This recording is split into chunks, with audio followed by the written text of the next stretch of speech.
สบายดี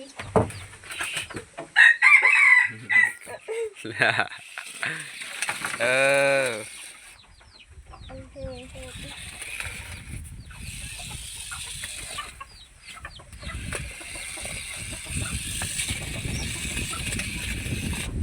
ไทยซื้ออย่าง เดี๋ยวถ่ายได้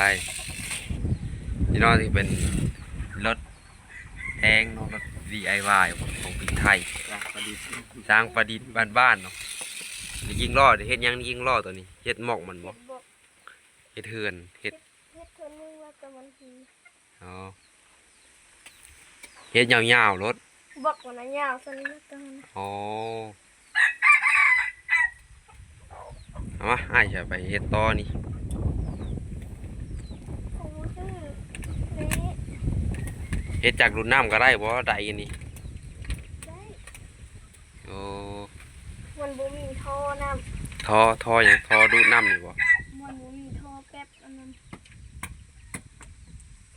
ท่อแป๊บตัวใด ท่อแป๊บตัวขึ้นอันชุบน้ ประมาณยาวเท่าไหร่นี่แล้วเบิ่งแค่ก็เริ่มใหญ่ขึ้นนะใหญ่ก็ขึ้นกว่าเก่าลงคลิปพริกไทยบ่ลงคลิปเลย ำเฮ็ดโต๊ะเว้น นี่เนาะนี่สร้างประดิษฐ์เฮาแล้วหมอกรถนะ ยังนี่มาคิว ไปคิวเถิด ได้เหรอได้ปะ นี่เนาะเดี๋ยวฝากกดไลค์กดติดตามให้พริกไทยเด้อนะทุกคนนี่สิเป็นมาชมคลิปสร้างประดิษฐ์ของเฮานี่เนาะเดี๋ยวสิลงไว้เนาะ